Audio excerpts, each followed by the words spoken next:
Hello everyone, this is David for ChessLessons.com, and today I'm going to be going over a game from TheOLkingsGambet, rated 1479, from the under 1700 Rapid Arena. This is a very quick game, but it does have an important learning lesson. E4, E5, B3, D5 striking at the center, takes, queen takes. I don't like the C4 move so much. I think a better move would have been knight to c3, which is dual purpose. One, it develops this knight. Two, it causes black to lose another tempo by having to move his king. Okay, c4, not the end of the world. Black goes for a cheapo, trying to grab this rook on a1. Bishop b2, not an option because it'll be hanging, so he plays knight to c3, which is a great move, and bishop b4. So this move is okay. It does help black come closer to castling, which is one of the goals of the opening.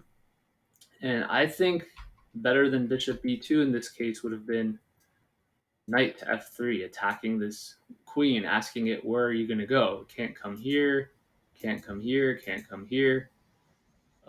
Anytime that the king comes out too early, the downside of that is that it loses tempos, it loses time, and you could develop your pieces while he has to continuously keep making queen moves, and that's bad for black. So instead you played bishop b2, and I'm sure you're aware of this idea of a discovered attack. Like, for example, like if you move knight to a4, it's protecting the bishop and attacking the queen. But in the opening phases of the game, before you want to go out and attack, what you want to do is safeguard your king and castle as quickly as possible by moving these two pieces, the knight and the bishop, on f1 and g1.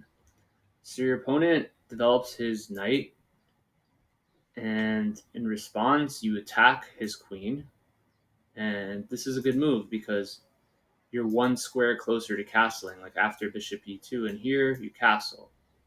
Now, your opponent didn't follow opening principle. Part of opening principle is don't move the same piece twice in the opening and prioritize castling. So one thing your opponent should ask himself is, are any of my pieces hanging? And his queen is hanging. So his number one priority right now should be to either move his queen back here, or basically save his queen. Maybe even go play a tricky move like queen to g4, and then your bishop's kind of stuck over here because if it moves out of the way, queen will take on g2. But instead, your opponent just played knight to e4.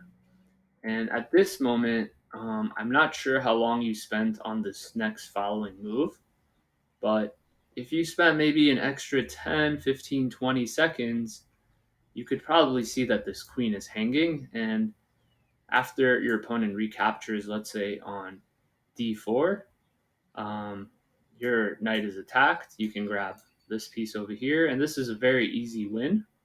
You just slow play it, try to trade pieces, castle your king, and you're on your way to victory.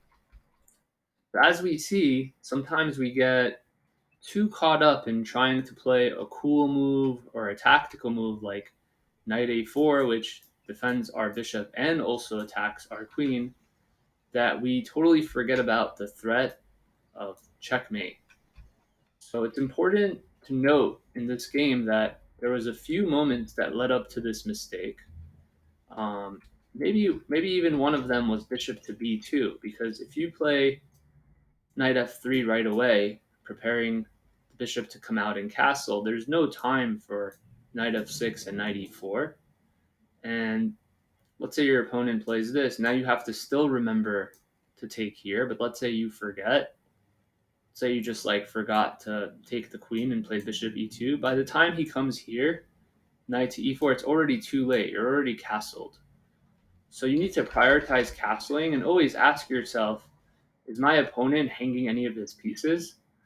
So that was a very short lesson, but it's still very important. I hope you gained something from it, and yeah, I hope this video helps you improve and win more games in the near future.